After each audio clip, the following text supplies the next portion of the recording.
So every year I have a word for that year, and it always comes to me. It comes to me as I'm flowing through the year before. So this year, my word was freedom. And my word the year before this one was spaciousness. And I think having the spaciousness for myself really allowed me on my healing journey to find the freedom and to feel good to lean into that freedom that I ultimately cultivated this year. So looking back on my word, which is freedom, a lot of people think it's traveling or making a bunch of money or spending it on things.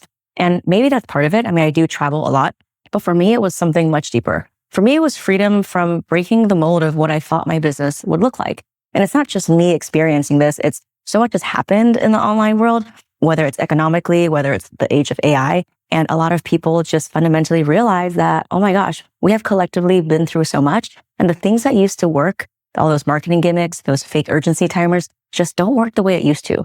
And so because of that, this year of freedom has given me this blank canvas of what is it that I really want to build in terms of my business. How can I do things without following the frameworks of everybody else? Because again, they're not working like they used to.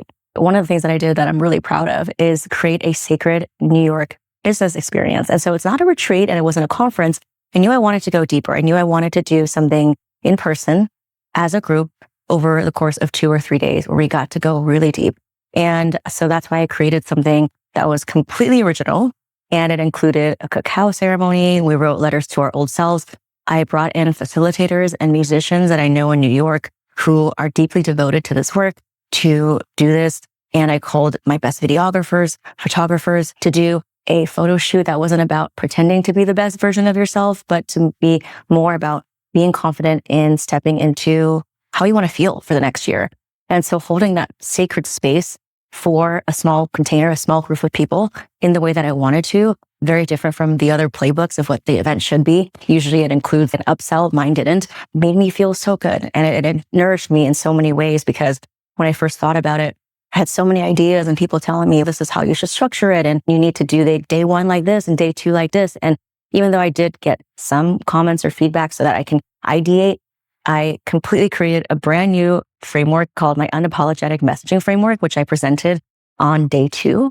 And it was brand new and it was all about the evolution of my own messaging journey. And if you followed me for a while, you would know that before I played by the old marketing playbooks of what everyone else did. And now it's really about just me as a person showing up and telling you exactly where I am on my journey. And in doing so, inviting you to be the same. And a lot of it has nothing to do with PR. I still do a lot of PR, AI visibility stuff, but a lot of it's much deeper. It's about my own relationship with my mother, the healing that has happened, my relationship with plant medicine and psychedelics and somatic therapy, how the journey of scarcity, which, for me from birth, the scarcity mindset was so deeply ingrained. My mother was sewing shoes in a shoe factory growing up and she didn't have electricity or running water in her house, how that shaped me and my business decisions and how I evolved as a leader, all of those things. And so that was really amazing to be able to put in and distill how my messaging framework shifted in a way that has actually welcomed a lot of people to actually want to work with me that's really far away from the usual marketing gimmicks. So instead of using timers and discounts and this bonus and that bonus and buy before XYZ, I just started talking like a real human and not being afraid to call out the BS online and talking about the stuff that no one talks about. Those are the main shifts that happen. And I realized that having the freedom to be able to create a playbook like that not only allowed other people to be unapologetic as well, but it allowed them to tap into the deeper core truth of who they are. And I think a lot of times we've just been so inundated with the marketing shoulds, I call it the prison of shoulds, that it dilutes our very message, which is the core message, which is our magic spark, which is what the world needs. It dilutes it to a point where we don't even know what that is anymore. And so being able to hold space for those entrepreneurs was so deeply nourishing because I was able to create from a space of freedom that then allowed me to be my true self and not have this end goal in mind of, oh, there needs to be an upsell to this other thing, because a lot of events often do entail that. And I didn't have that. So the presence, it allowed me to just be there completely for them. It really translated into transformational results for them. And so many of them felt so confident, so empowered in a real way when space is held. And so that was just really beautiful to witness. Another thing that I did, which stayed true to my word, freedom for the year, is freedom from launching the way that normally online business owners launch. There's so many gimmicks and tricks and calendars and the ebbs and flows of what season you should launch. And are you going to do a webinar launch, or are you going to do a private podcast series, or what that is? And I just didn't want to do any of it. I did my business as usual. I showed up, I created space to be able to have actual conversations. And I didn't follow the normal calendar of what a launch would look like. Because honestly, I did all that. And yeah, it worked, but I think fundamentally we're just in a different place right now. And I think people don't buy because they know it works, because there's so many other things that they could buy. They buy when they feel ready, when they feel empowered. And you can only do that energetically through holding space and really channeling that intention of the fact that you really care, because everything is so impersonal now. And there's a lot of manufactured empathy out there. So I didn't have the usual launch calendar, but what I did do is that I noticed that things were changing in the online world. Shopify announced that it integrated with ChatGPT, which forever changed the future of AI and online shopping. And so if you have a product, if you now can be visible in the AI layer, your customers are asking ChatGPT right now what to buy from. And because that happened, I just scraped together a webinar using slides that were mismatched in font and not the most branded thing. And I just turned on Zoom and kind of just let it rip. I showed up. I talked about what I knew from actual evidence from ChatGPT, helping small businesses adapt and get found in this new AI shopping era, which is happening right now and much quicker than we think. We now know that ChatGPT has integrated with so many different things, including Shopify, Amazon, Walmart, and all the things. And I just wanted to give people the latest and greatest information. Now, I'm not a psychic. I don't know exactly what's going to happen with AI, but I knew that this information needed to get out there. And so freedom to me also meant that even though I wasn't ready, even though I didn't have the most perfect pitch deck that was branded and beautiful, I just got this information out. I sent a few emails. I said, hey, this has happened. If you want to learn more, let me know. And even the opt-in page, I remember, for the actual registration didn't look so great. It wasn't, again, the most beautifully designed because I didn't have time to prepare, but I really had the intention of how can I get this new relevant information into the hands of more people as possible, that small businesses could really seize the moment, this window of opportunity, and compete with the big brands. Another way I incorporated my word for the year, freedom, into my business and life is that I just stopped using yearly metrics and yearly goals as a way to orient my team. Now, I know this is a no-no in business. I've been in all the masterminds where we literally devote entire sessions to mapping out our entire year, but I didn't. I did not map out my year. And I'm not the most A-type person. Even when traveling, I like to land in a place and explore and get lost in one pocket instead of planning all the things I need to do, checking them boxes. And I'm starting to approach my business like art, where I know what I want to get out of it. It's more about feelings and not so much these rigid bookended goals. I start the year with this number and I end the year with this number. Now, obviously, I want to see a good trend. And from all the years of having these really strict numbers and all these spreadsheets and what we want to hit, and this year not doing it and having more business come our way and see our community flourish and get amazing results and people resonating with our content more and more has really taught me a thing or two about how there is a place for rigid numbers and goals. But in the day and age where we're all so sensitized, or should I say desensitized, to all the marketing gimmicks, that being a human and really channeling your inner light and showing that you're devoted to this, that's what's going to drive the numbers.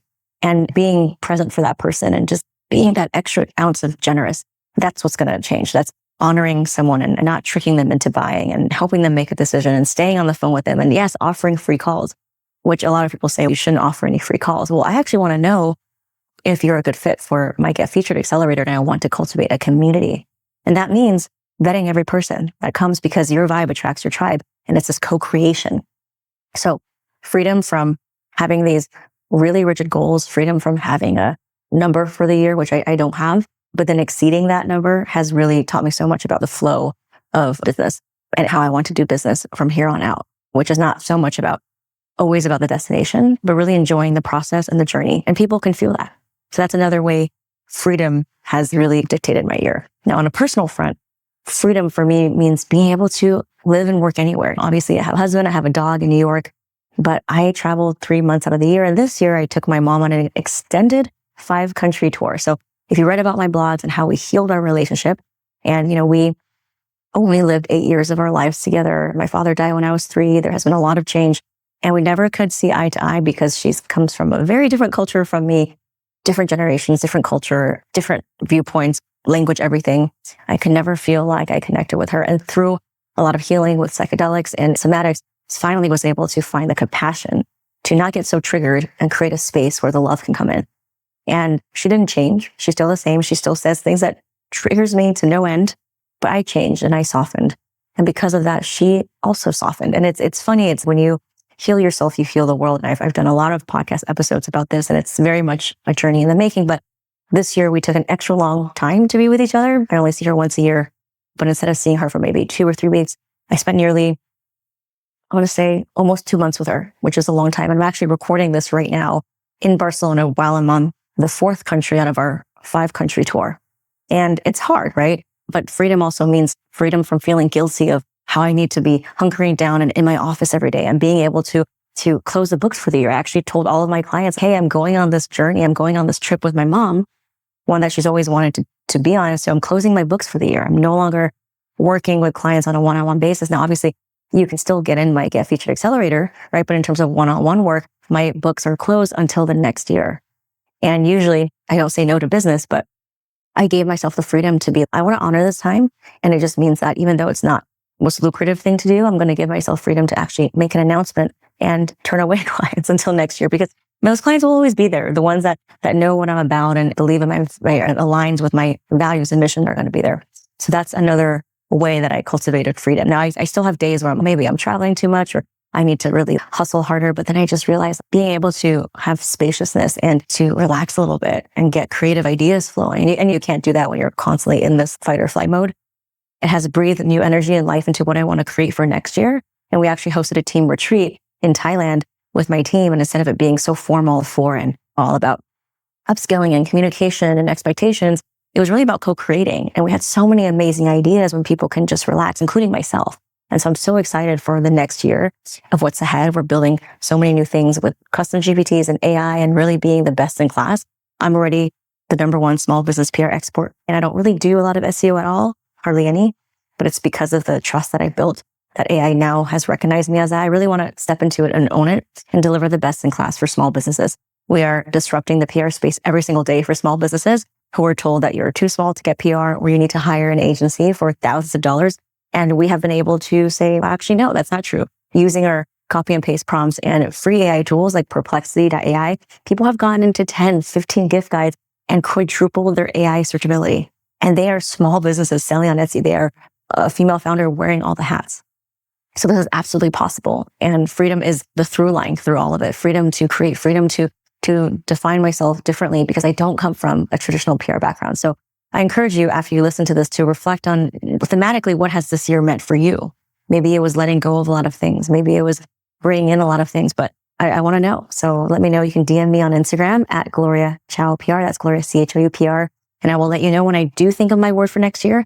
It hasn't percolated yet. It's coming to me. It always comes to me at the right time. And I will let you know when that does happen. But I wanted to just give you a recap of my word for this year, freedom, so that hopefully you can also free yourself from the prison of shoulds and stop measuring yourself and your self-worth by what you should be doing and maybe the gap between where you are and where you think you should be, and just coming as you are, because you are worthy, you are powerful. And with that, Happy New Year, happy holidays. And I cannot wait to have you tune in for next week's episode.